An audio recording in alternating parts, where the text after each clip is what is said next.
Si pueden buscar el Evangelio de Marcos, capítulo 1.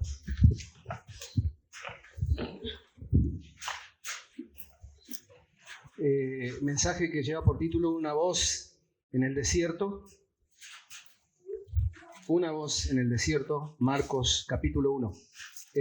Si han leído la Biblia o son lectores asiduos de la Biblia, sabrá que una voz en el desierto, ¿quién fue? El personaje que fue. Se llamaba Juan y nosotros lo conocemos por Juan Bautista. En realidad recibe ese nombre por el trabajo o la misión que él cumplía. Su ministerio estaba caracterizado por el bautismo que él llevaba adelante en el Jordán, en Tierra Santa. Pero se llamaba Juan, le quedó como un nombre propio prácticamente Juan Bautista, o Juan el Bautizador. Una voz en el desierto, le decía, los primeros versículos del capítulo 1 de Marcos.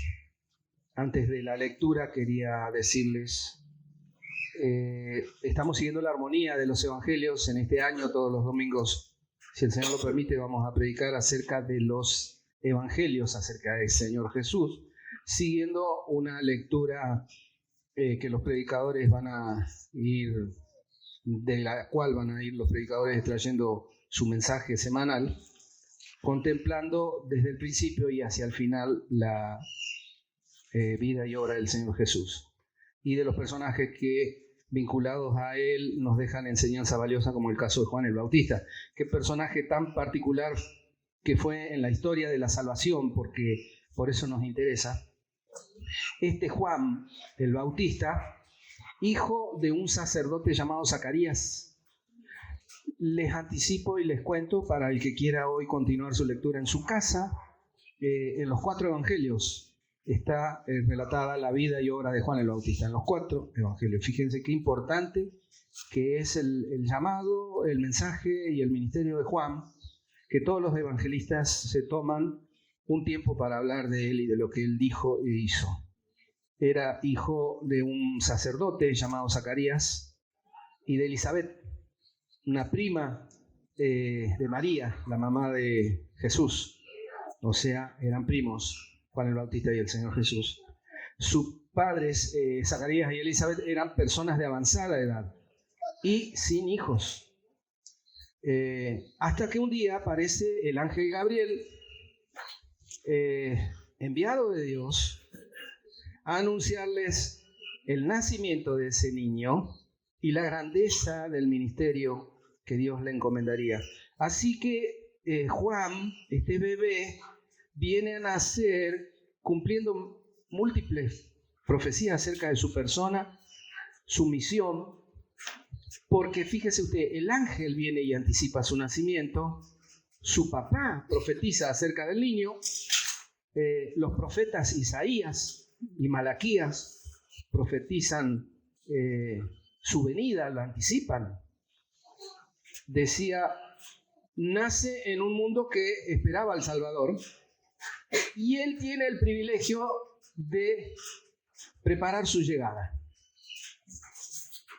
Dice el papá en Lucas capítulo 1 versículo 76, no para que vayan, sino Lucas describe y habla mucho de Juan el Bautista. Le dice el papá cuando vuelve a hablar, porque había quedado mudo al no creerle mucho que digamos al ángel Gabriel cuando le anuncia su nacimiento. Cuando vuelve a hablar dice, y tú niño, profeta del Altísimo serás llamado, porque irás delante de la presencia del Señor para preparar sus caminos. Fíjense el trabajo que iba a tener y él lo está levantando, presentándolo al niño delante del Dios que lo envió. Marcos entonces, capítulo 1, versículos 2 al 8, nos muestra el ministerio, el mensaje y también la descripción que Juan el Bautista hace del Señor, del Cristo, para que nosotros podamos, 2000 años después, apropiarnos de la experiencia del Bautista y extraer enseñanzas y principios bíblicos que nos ayuden a ajustar nuestra conducta y nuestro carácter al diseño del Señor que Él pensó para la vida de cada uno de nosotros. Alguien, y es mi oración que así suceda, a partir de este mensaje, alguien corregirá su ministerio, la forma en la que sirve el Señor. Otro tal vez se consagre al Señor en este día. Pero todos podemos ser desafiados por la vida y obra del profeta mínimamente a vivir para Él, para el Señor, y a llevar muchas personas a un encuentro con Jesús el Salvador. En palabras de Juan el Bautista acerca del Señor, el Cordero de Dios, el único capaz de quitar el pecado del mundo. Vamos a ver entonces su ministerio, su mensaje y su persona acerca de Juan el Bautista en los versículos 2 en adelante. Mire el versículo 2, dice: como está escrito en Isaías el profeta, he aquí yo envío mi mensajero delante de tu faz, el cual preparará tu camino delante de ti. Eso es una profecía, ¿verdad? En realidad no es Isaías, es Malaquías. El versículo que sigue sí es de Isaías. Este es Malaquías, un profeta que, si usted se fija en su Biblia, es el último profeta del Antiguo Testamento. Después arranca Mateo. El último profeta dio la profecía de Dios, esta es palabra de Dios, 400 años antes de la aparición de Juan el Bautista. Está diciendo lo que va a hacer Dios, pero está diciendo también: ahí voy a enviar mi mensajero. Lo anticipa a Juan. Y en esos 400 años, 4 siglos, Dios guardó silencio y no hubo más profetas hasta Juan. Imagine la expectativa cuando oyeron hablar de él. Juan Bautista sería ese mensajero enviado por Dios, y Jesús mismo va a confirmar esto más adelante cuando dice en Mateo capítulo 11 versículo 10, cuando él en realidad está hablando de la muerte del Bautista, porque este es aquel de quien está escrito, y cita nuevamente esta profecía. Era necesario preparar lugar para la llegada de Jesús. Jesús es el ser más grande que visitó la tierra. El Hijo de Dios, el Hijo, venía a su creación, a un mundo corrupto, sucio y perverso. Había que preparar el camino para que un ser tan santo pudiera visitarnos sin ensuciarse. Cualquier parecido con la realidad actual no es pura coincidencia. Nosotros estamos hoy, o deberíamos estar, presentando a Jesús a las personas, y el mundo sigue siendo igual de sucio, de corrupto y de perverso, y el Señor sigue siendo el mismo ser eterno, justo y santo. Por tanto, sigue siendo necesario trabajar de Juan el Bautista, preparando el camino que Jesús recorrerá, espero yo, salvando personas en medio nuestro. El versículo 3 dice: voz del que clama en el desierto, preparad el camino del Señor, enderezad sus sendas. Eso sí es la profecía de Isaías, capítulo 40, versículo 3. Y es una referencia casi textual, pero la cita completa de Isaías 40, versículo 3 dice: voz que clama en el desierto, preparad camino a Jehová. ¿Estamos? Enderezar calzada en la soledad a nuestro Dios. Observe esto. Marcos comienza su libro, versículo 1, llamándolo Evangelio de Jesucristo, Hijo de Dios. ¿Me sigue? Y luego cita la profecía de Malaquías y de Isaías que aluden a Jehová del Antiguo Testamento. Jehová era para Israel el nombre de Dios, y para Marcos es ciertísimo que Jesús es el Jehová que se reveló a todo lo largo y ancho del Antiguo Testamento. Es directa la inferencia. El Antiguo Testamento dice: preparad camino a Jehová, a nuestro Dios. Y Marcos dice que es Juan el Bautista el que iba a preparar el camino para Jesús, Jehová, nuestro Dios. Y una nota más, no es un camino lo que hay que preparar. Esto es una metáfora bíblica. Lo que debemos preparar es el corazón. Como preparar un camino o preparar una ruta, igual preparar un corazón es costoso. Va a enfrentar obstáculos y dificultades y va a tener que ser hecho. Esa obra va a tener que ser hecha por un especialista. Dice el versículo 4, bautizaba a Juan en el desierto y predicaba el bautismo de arrepentimiento para perdón de pecados. El versículo 4 dice, ¿cómo cumplió Juan el Bautista su ministerio? Predicando y bautizando. A mí me interesa mucho esto, que cada uno de nosotros entendamos lo que decía Rubén, que la salvación de cada uno tuvo como propósito que cada salvo hable de las maravillas y las excelencias del Señor. Cada uno de nosotros. Pero mientras ese es un llamado general y para todos, hay un llamado personal. Cada uno de nosotros también tiene un llamado distinto. Unos a predicar, otros a dirigir la alabanza, otros a servir, otros a hacer misericordia, otros a dar, otros a enseñar, otros a discipular, otros a pastorear. Y es importante que cada uno de nosotros encuentre ese llamado personal. ¿Cómo lo da el Señor? Entre otras cosas, primero a través de su palabra. Uno lee el versículo y cierra la Biblia asustado porque dice, me habló a mí. Y lo otro es el sermón. Cuando Dios está hablando a través del predicador y a vos te quema el corazón y decís, me está diciendo a mí.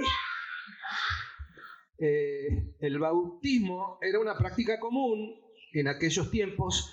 Los judíos lo usaban de un rito ceremonial, digamos ritual ceremonial, pero tenía que ver con la limpieza externa, con una especie de lavado o de purificación externa.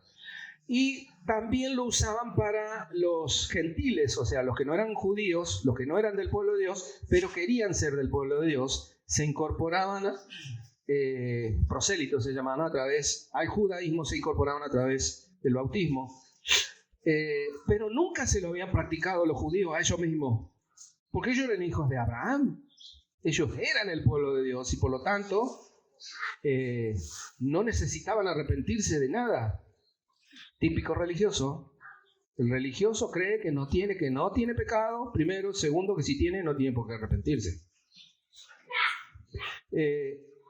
Entonces el judío se encuentra con que debe cumplir con un rito que admite públicamente que para llegar a Dios necesitaba arrepentirse y confesar sus pecados. Cuando ellos se encuentran con ese ministerio de Juan el Bautista, dicen, eso es para los gentiles, no para nosotros. Ese es el pensamiento de fariseos, sacerdotes, saduceos, ancianos del pueblo de Israel. Pero observemos el contenido del mensaje de Juan. Juan predica a Cristo. Él anuncia que está por venir Cristo. Lo anuncia como el Mesías. Cristo y Mesías es el mismo significado. Y a partir de eso predica el arrepentimiento y el perdón de los pecados. ¿Estamos? Predica a Cristo. Y a partir de eso le dice, te es necesario arrepentirte. Y eso traerá perdón de tus pecados. Sencillo, ¿no? ¿Sí o no? Usted puede decirle estas simples pero urgentes verdades a su familia, a sus amigos, a sus vecinos, a sus compañeros. Tan difícil es decir esto. Predicar a Cristo, arrepentirte y así recibirás el perdón de tus pecados. Un paréntesis. Juan predicaba la urgente necesidad del arrepentimiento. Y lo sigue haciendo aún después de bautizar a Jesús. Para mí es toda una revelación esto. Yo naturalmente pensé que Juan bautizó a Jesús, terminó, me fui, me voy a mi casa, ya hice mi laburo. Hay dos cuestiones que me impactaron de este texto, del ministerio de este profeta. Él sigue preparando el camino del Señor, aun cuando el Señor ya se bautizó y aun cuando el Señor está a punto de iniciar su ministerio. Él sigue. Y está en eso cuando, esto lo cuenta Mateo capítulo 4,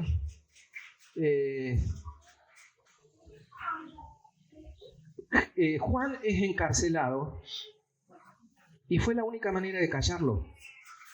Y a partir, dice Mateo, de que Juan es encarcelado, no a partir de que bautizó a Jesús, sino a partir de que Herodes lo mete en la cárcel, recién ahí empieza Jesús a predicar ¿de qué? ¿De qué predicaba Juan? Del arrepentimiento. Y Cristo dice, arrepentíos. Cuán importante es para Dios que las personas cambien su modo, su forma de pensar y de actuar. Eso es arrepentirse. No es ponerse triste, ¿eh? Siempre caigo en el mismo pecado y no dejo el mismo pecado y yo estoy mal. Basta. No es decir, es hacer. Cambio de mente. Iba hacia allá, ahora voy a hacer. Dejo atrás el pecado, no lo hago nunca más. Si usted quiere ponerse triste, póngase triste. No es lo importante es dejar atrás el pecado. Entonces, muy importante para Dios que las personas cambien su modo de pensar y de actuar, que dejen sus malos caminos, que se vuelvan a Él en obediencia y fe. Eso es arrepentimiento. El que no se vuelve a Dios en obediencia y fe, no se arrepintió. Y una cosita más, versículo 5. Y salían a Él de toda la provincia de Judea y todos los de Jerusalén, y eran bautizados por Él en el río Jordán, confesando sus pecados. Era importante el bautismo, porque era como declarar como este publicano, según Jesús, va al templo y se golpea el pecho, ¿se acuerdan? Ten misericordia de mí, pecador. Delante de los hombres y delante de Dios era importante el bautismo. Pero fíjese esto, no había bautismo sin arrepentimiento y confesión pública de pecados previos. Juan, digo esto, si no se arrepentía, si no cambiaba su mente y sus actos, y si no decía yo he pecado contra el Señor, no había bautismo. Y mirá que nos han engañado algunos. No te imaginas con qué dolor lo digo esto. Que se bautizaron y se volvieron atrás. Juan Bautista no bautizaba a nadie si no confesaba sus pecados y se arrepentía. O sea, si no se apartaba de sus malas obras para caminar todos los días, no el domingo, todos los días en obediencia y fe, no bautizaba a nadie. Tomá, iglesia, ponga eso en su corazón.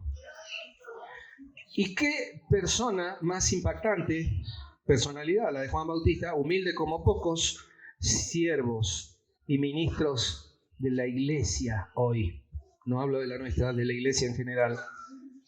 Y Juan estaba vestido de pelo de camello, dice el versículo 6, y tenía un cinto de cuero alrededor de sus lomos, y comía langostas y miel silvestre. Imagine usted la escena y el contexto histórico. 400 años sin profetas ni palabras de Dios para Israel, y de pronto aparece Juan Bautista en el desierto, vestido de ropas incómodas, lo más anti-fashion que usted pueda imaginar, y alimentándose de lo que había en el desierto, miel y langostas. Hoy los pastores de las iglesias buscan las multitudes y van a las grandes ciudades, y sus ovejas son domingueras, y las ovejas asisten por la comodidad de la silla, el fácil acceso a los templos, si es posible, el mensaje más breve posible en el culto, y además, si es posible, centrado en las necesidades de las ovejas, las necesidades no espirituales, terrenales. Pelo de camello, cinto de cuero, langostas, miel silvestre. Bueno, ¿sabe cuánto respeto me provoca Juan el Bautista? Porque imagínense a mí o al pastor Rubén comiendo eso, comiendo langosta. Él vivía en el desierto. La palabra de Dios, dice el texto, le fue enviada al desierto. Predicó y bautizó en el desierto. Y lo sacaron del desierto solamente cuando fue encarcelado.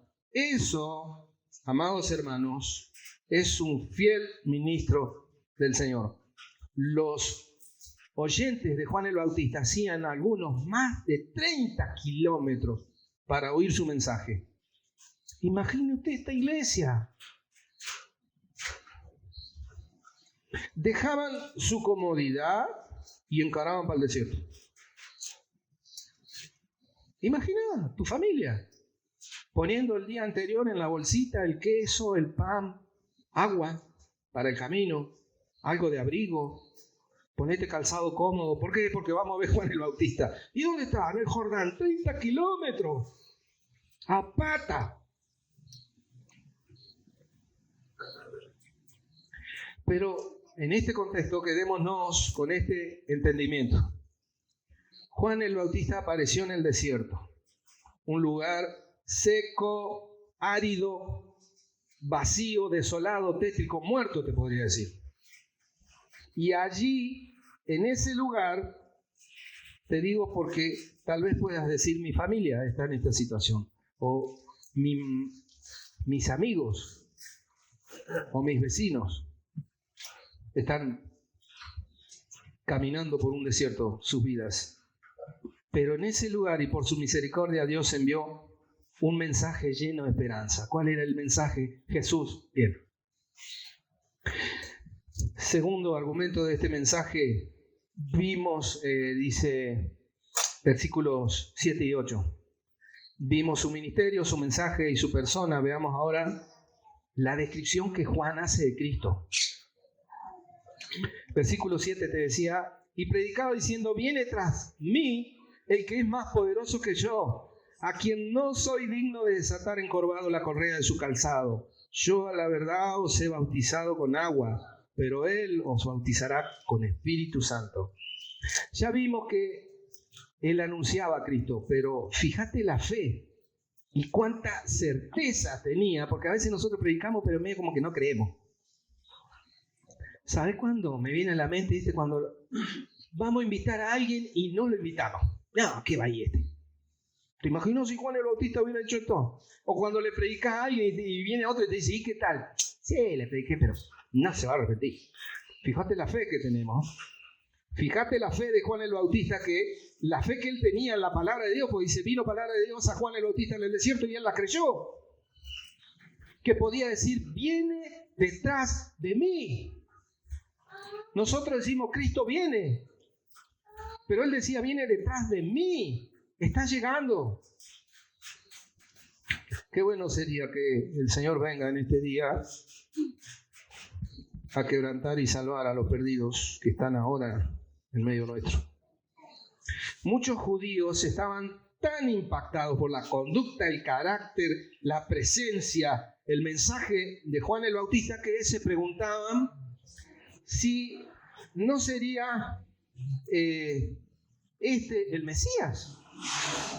Los líderes religiosos de Jerusalén, cuando se enteran que todo el mundo los deja a ellos solos y se van a verlo al profeta en el desierto, le envían una delegación específicamente a preguntar quién era él.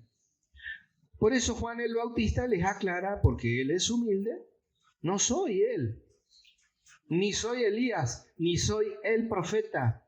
Él contestó, yo soy la voz de uno que clama en el desierto y nada más que eso. Eso, mis amados, es un siervo humilde. Tan verdaderamente humilde que públicamente reconoce que él no es digno de servir a Cristo. Siempre se lo recalco, yo no soy digno de hablar de estas cosas. El peor de los pecadores hablando del Señor. Este es el primer convencimiento que tiene que tener todo el que agarra una Biblia para predicar del Señor. Él se reconoce que no es digno de servir a Cristo porque el Señor es el poderoso y el Señor es el que salva, y con el poder del Espíritu Santo Él les dice: vean a Jesús, sigan a Jesús.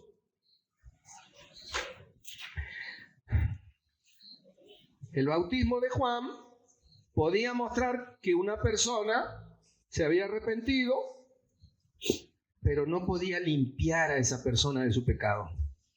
Solo Jesús puede hacer eso con base en la cruz. Y aún cuando multitudes, dice el texto, una montaña de gente, iba a Juan en el desierto, Juan se empecinó siempre en cumplir su misión. ¿Cuál era su misión? Anunciar a Cristo, preparar el camino, preparar los corazones, enviar las personas hacia el Salvador prometido que perdona y salva. Es a través de la voz de Juan que Dios hablará y anunciará que su Hijo viene al mundo. Fíjate si fue importante, a través de una persona escogida y en el medio del desierto. Otro paréntesis. Según el Evangelio de Juan, lo que te decía hoy, se intuye que cuando le caen al desierto los sacerdotes y los levitas que le habían mandado de Jerusalén a interrogarlo, Juan ya había bautizado a Jesús. Por más que él hubiera tenido conocimiento, él esperaba la señal y la prueba. Esto lo cuentan los evangelios, no Marcos. Dios le había dicho: cuando veas descender sobre él el Espíritu Santo y permanecer en él, ese es el Mesías. Y él dice: yo vi esa prueba que el Señor me dijo que iba a haber. Yo vi descender el Espíritu Santo como paloma sobre Cristo y permanecer en él. Juan ya lo bautizó a Jesús en el Jordán, y en el versículo 26 le dice, cuando le envían a preguntarle: ¿quién eres tú entonces? ¿Y quién es el Mesías? Y bla, bla, bla, y lo tosigan a preguntas. Él dice: en medio de vosotros está uno a quien vosotros no conocéis y se admira.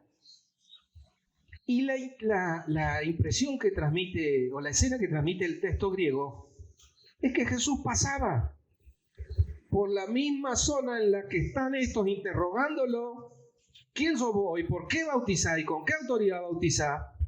¿Y quién soy? Y él le dice: y lo increíble es que en medio de ustedes está uno a quien no conocen.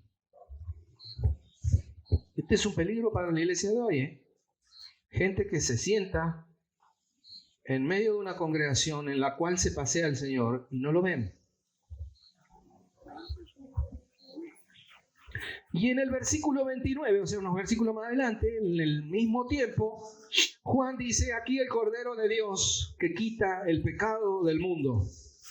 Mirá el entendimiento, Rubén. Esto pensaba: ¿qué entendimiento y cómo y de qué manera Juan el Bautista resume lo que nosotros nos cuesta tanto entender? Porque él bautiza al Mesías y reconoce por revelación de Dios que ese Mesías va a ser de cordero, que va a ser ofrecido en sacrificio para la remisión de los pecados, no de algunos, del mundo entero. Como él capta en medio de su ministerio, o sea, Dios se revela cuando le está sirviendo de una manera muy especial. ¿Cómo capta él que Jesús es el que va a morir? No sabe cómo, pero para remisión de los pecados de los pecadores de todo el mundo. Y él dice: aquí el Cordero de Dios que quita el pecado del mundo. quería compartirles mi emoción imaginando la escena. Juan ha vivido toda la vida en el desierto. Así que cuando Dios le manda a anunciar al Mesías, él dice, bueno, pero yo voy a ir a Palabra de Vida, voy a pagar los 3 años, me voy a capacitar, voy a estudiar, voy a aprender todo y después recién me voy a predicar. En el desierto, allí donde está, él levanta la voz, en el desierto. ¿Cuánta gente pasa por un desierto?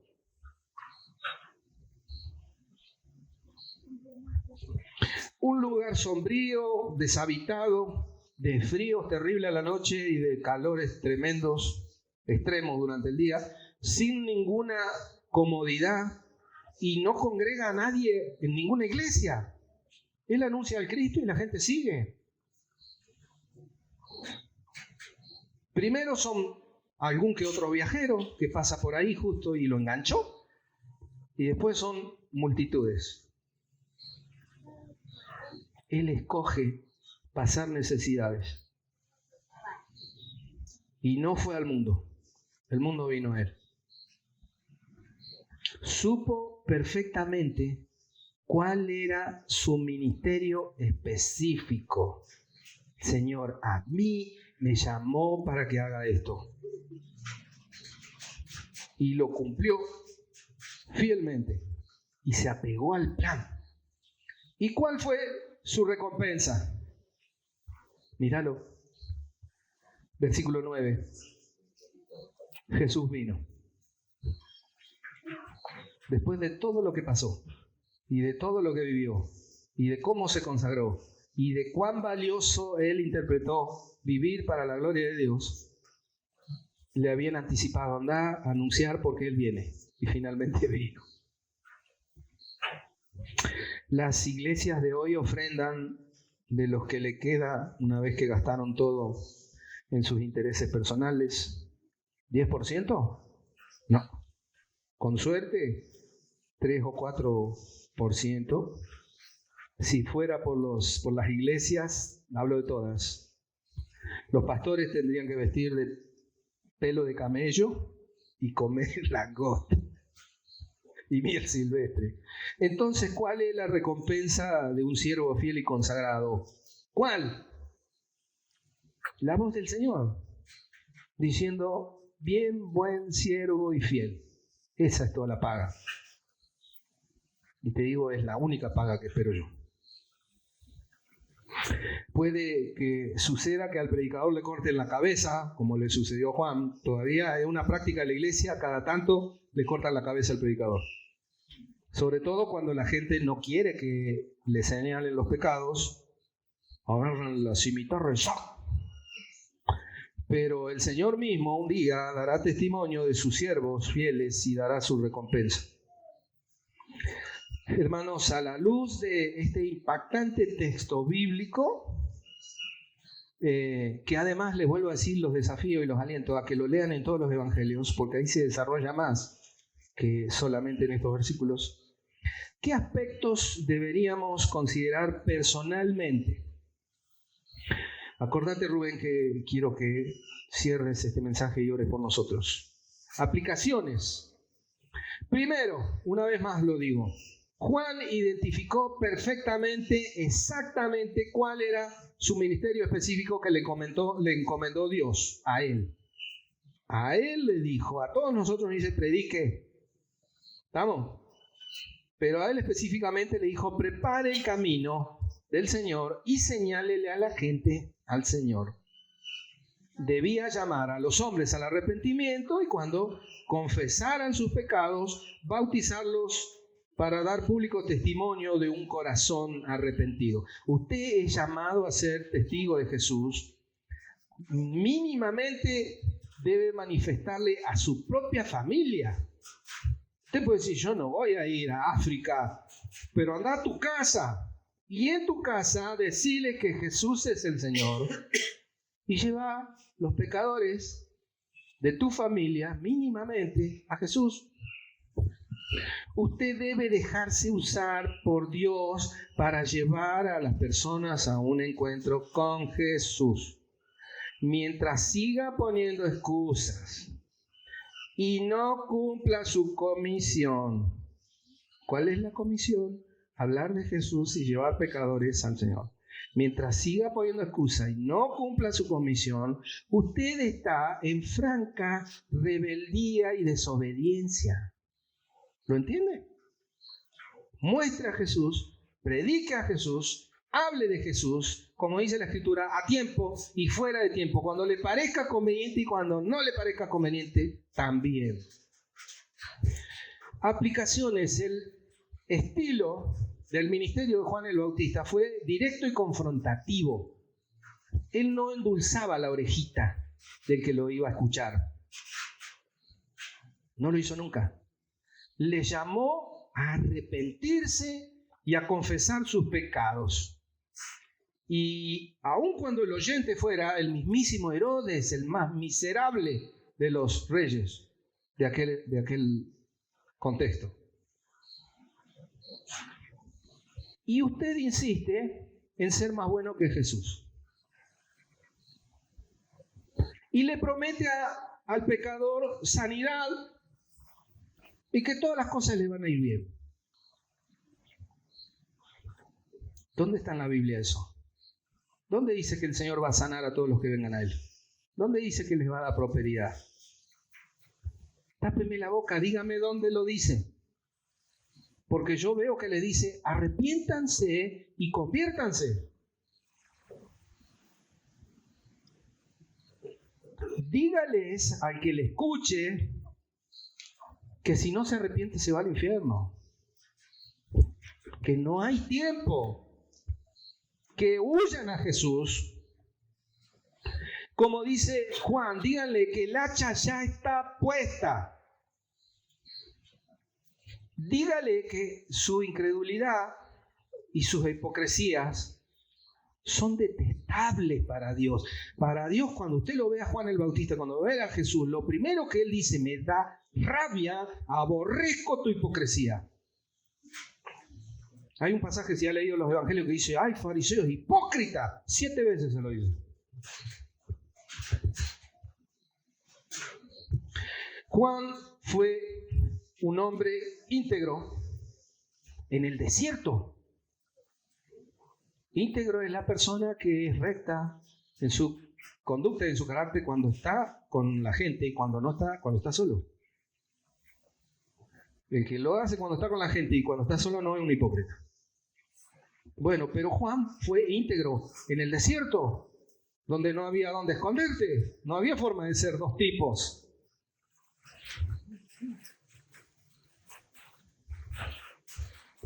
Y traído a hoy, el que se hace el santito en la iglesia el domingo, pero desde el lunes hasta el próximo sábado vive como un mundano más, sería descubierto fácilmente.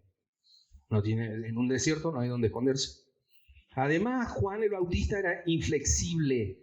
No se arrepentían, no confesaban, no se apartaban de sus pecados, no hay bautismo, le decía. No solo le decía, no hay bautismo, le decía, fuera, salgan de mi vida.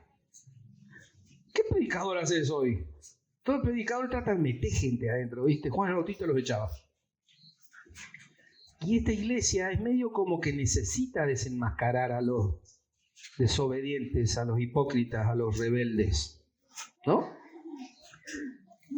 Si no hay confesión de pecado, si no hay arrepentimiento, es imposible agradar a Dios, lo dice la Escritura.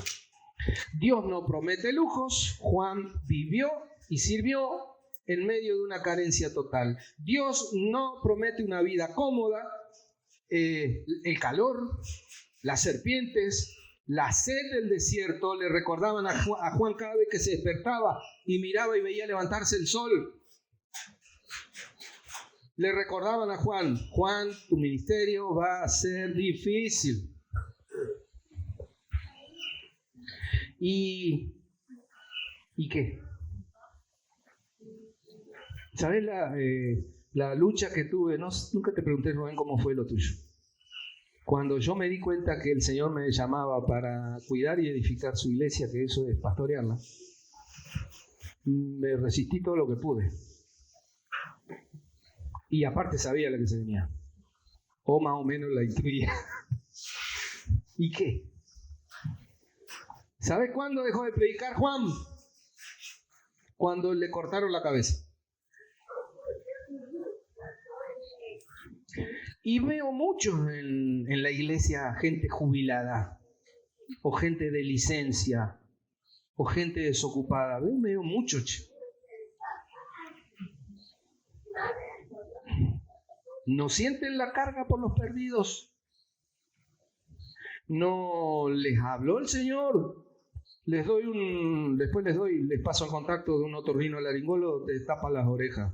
Re fácil. Un bono de yapo y una orden de yapo y 3 bonitos, escuchás todo a partir de ahí. Este año espero que se bauticen hermanos y hermanas que aún no lo han hecho. Semana Santa es una buena ocasión para ser bautizados por Juan. Era requisito ineludible arrepentirse y confesar los pecados, dejarlos atrás, lejos. Y para nuestro bautismo, además, exigimos que se vea en los candidatos la experiencia de una nueva vida, ya no como era, ahora nueva vida en Cristo. Por los que estamos orando, por los que anhelamos que se bauticen, se van a notar esta vez, falta poquito, estamos hablando de Semana Santa, nos queda febrero y marzo.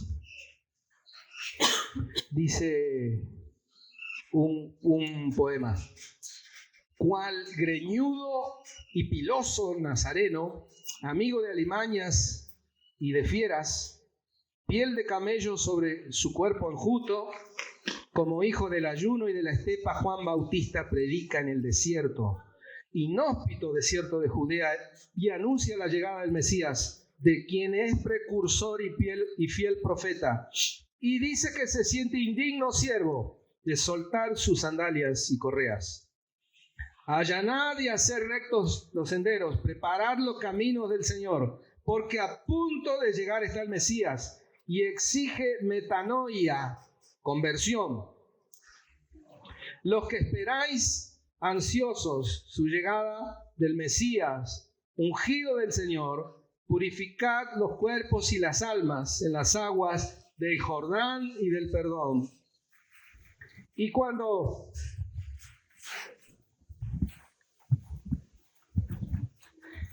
aquel cobarde rey Herodes mande un día te corten la cabeza, y Salomé, danzante, se la sirva en preciosa plateada bandeja, todos verán, beodos y asombrados, que tú sigues con la boca abierta, gritando la verdad que nunca muere, gritando la verdad a boca llena.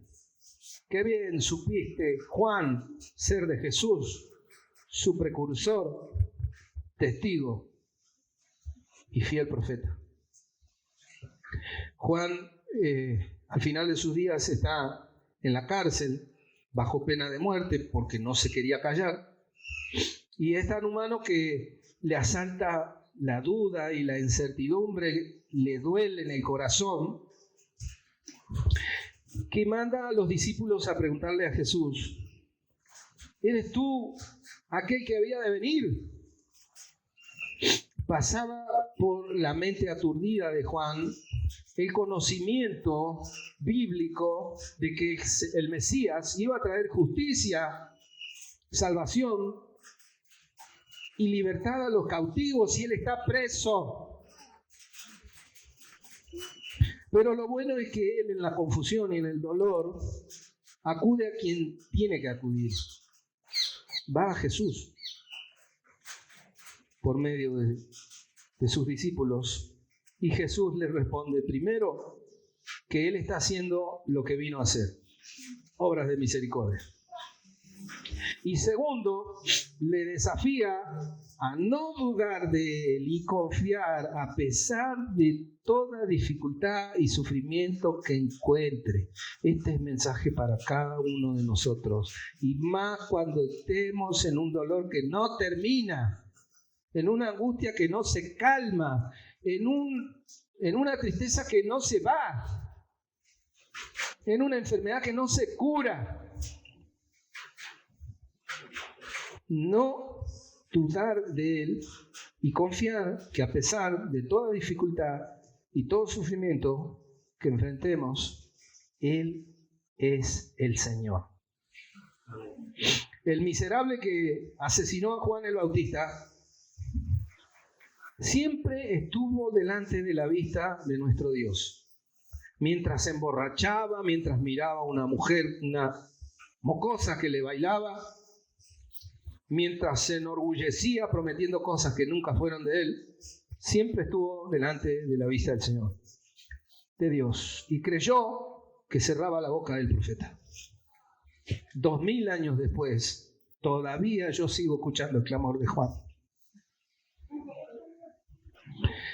Y lo mejor de toda esta tragedia es que cuando le cortaron la cabeza, Juan el Bautista fue directo a la gloria, directo a la presencia de nuestro Dios.